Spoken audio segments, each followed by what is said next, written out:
아침을 여는 인사 지하철역을 지키는 안내 도우미 서울 지하철 3호선 경복궁역. 이른 아침 7시 30분 칼바람이 부는 역사 입구 앞에 노란 조끼를 입은 한 할머니가 선다. 출근길로 분주한 시민들에게 안녕하세요. 3호선 이쪽입니다라며 다정한 목소리로 방향을 알려주는 모습이 눈에 띈다. 시민들은 자연스럽게 그녀의 안내를 따라 발걸음을 옮기고 어떤 이들은 고개를 숙여 감사의 인사를 전하기도 한다. 이들은 바로 서울시가 운영하는 사회봉사형 일자리 프로그램의 일환으로 활동 중인 지하철 안내 도우미들이다. 대개 60세 이상의 노년층으로 구성되어 있으며 은퇴 후에도 지역사회에 기여하고자 하는 마음으로 지하철 역사를 지키고 있다. 단순히 안내만 하는 것이 아니다. 이들은 길 잃은 승객을 돕고 노약자를 배려하며 도시의 질서를 유지하는 데 중요한 역할을 하고 있다. 최근 서울시는 고령화 사회를 맞아 단순 복지가 아닌 참여형 복지를 지향하며 이런 일자리를 적극적으로 확대하고 있다. 시민들은 점점 더 익숙해지는 이 존재에 대해 출근길이 더 따뜻해졌다길 찾기 어려울 때 큰 도움이 된다는 긍정적인 반응을 보이고 있다. 노년층의 사회 참여를 이끌며 시민 서비스의 품질까지 끌어올리는 이 독특한 실험. 이제 그 생생한 현장을 들여다볼 차례다. 사진 출처, 지하철 안내 도우미 모습 챗 GPT 생성, 서울시가 추진하는 사회봉사형 일자리 정책이란? 서울시는 2013년부터 고령층의 사회적 고립을 막고 건강한 노후를 유도하기 위한 정책의 일환으로 사회봉사형 일자리 사업을 도입했다. 이 사업은 단순한 생계지원형 일자리가 아닌 일정 시간 공공서비스를 수행하고 그 대가로 수당을 지급받는 참여형 복지 모델이다. 지하철 안내 도우미는 대표적인 예다. 이들은 오전 7시부터 9시 또는 10시까지 하루 2에서 3시간 정도 근무하며 한 달 기준으로 30시간 내외 활동한다. 서울교통공사와 협력해 선정된 주요 혼잡역에서 배치되며 승객 안내 동선 정리길 찾기 지원 등의 업무를 맡는다. 지급되는 활동수당은 한 달에 약 30만 원 내외다. 단순한 금전적 보상보다 중요한 것은 이를 통한 자존감 회복과 사회적 소속감이다.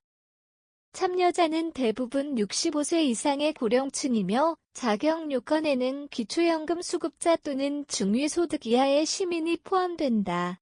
사업에 참여하기 위해서는 구청 또는 노인종합복지관을 통해 신청 후 간단한 소양교육과 안전교육을 이수해야 한다. 2024년 기준으로 서울의 25개 자치구에서 약 500여 명의 사회봉사형 일자리에 참여 중이다. 그중 약 800명 이상이 지하철 안내 도우미로 배치되어 활동하고 있다.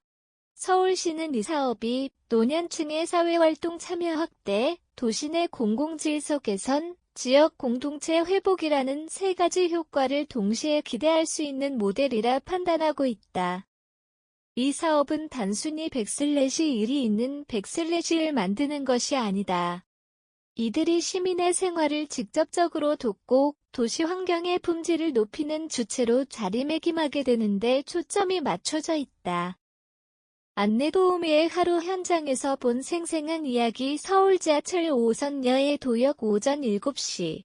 연두색 조끼를 입은 김명순, 가명, 72, 씨는 역 출입구 앞에서 시민들을 맞이한다. 바쁜 걸음 속에서도 2호선 환승은 왼쪽입니다. 장애인 엘리베이터는 뒤쪽이에요 라고 친절하게 안내하는 모습은 마치 역의 얼굴처럼 느껴진다. 이른 시간에 나오려면 힘들 때도 있지만 사람들이 고맙다고 웃어주면 그 피로가 싹 풀려요. 김 씨는 퇴직 후 몇 년 동안 집에만 있다가 우울감을 느꼈다고 말한다. 하지만 안내 도우미 활동을 시작하면서 다시 아침을 맞이하는 습관이 생겼고 자신의 역할이 누군가에게 도움이 된다는 사실에 큰 보람을 느낀다고 한다. 이들의 업무는 단순한 안내에 그치지 않는다. 휠체어를 탄 승객의 동선 확보기를 잃은 관광객의 길잡이 때론 민원 상황 초기 대응까지 폭넓게 수행한다. 무엇보다 눈에 띄는 것은 정서적 서비스다. 안내 도우미들의 따뜻한 말 한마디가 시민들에게 심리적 안정감을 준다는 것이다. 서울교통공사 관계자는 직원들은 통제 중심의 업무를 수행하지만 안내도우미는 시민에게 정서적 친절을 제공하는 존재다. 서로 다른 역할이지만 지하철 운영에 있어 상호보완적인 중요한 축이라고 설명했다. 안내도우미로 활동하는 이들은 근무 전 기본적인 서비스 교육과 응급상황 대처 훈련을 이수한다. 또한 서울시는 정기적으로 현장평가와 피드백을 통해 운영의 질을 높이고 있다. 김명순 씨는 인터뷰 말미에 이렇게 덧붙였다. 일이 끝나고 집에 가는 길 내가 오늘 누군가에게 작게나마 도움이 되었겠구나 생각하면 마음이 참 따뜻해져요. 그게 제가 이 일을 계속하는 이유예요. 시민과 함께 만드는 친절한 지하철 문화사회봉사형 안내도우미가 지하철 역사에 등장한 이후 시민들 사이에서 지하철이 더 친절해졌다는 평가가 확산되고 있다. 단순한 안내 이상의 정서적 환대가 시민들의 일상에 작지만 분명한 변화를 만들어내고 있기 때문이다. 종로 상가역에서 만난 직장인 박재영, 가명 38씨는 아침마다 안내도우미 분이 환하게 인사해 주시면 하루가 다르게 시작되는 기분이다. 특히 외국인이나 어르신이 길 찾기 어려워할 때 옆에서 친절히 도와주는 걸 보면 시민으로서 자부심도 느낀다고 말했다. 관광객들에게도 안내도우미의 존재는 낯선 지하철 이용을 보다 수월하게 만들어준다. 지난해 서울을 방문한 일본인 관광객 와타나베 씨는 처음엔 한국 지하철이 너무 복잡해서 혼란스러웠는데 역 입구에서 안내를 받으며 편하게 환승할 수 있었다며 고마움을 전했다. 안내 도우미들은 또한 예기치 못한 안전사고를 미연에 방지하는 역할도 수행한다.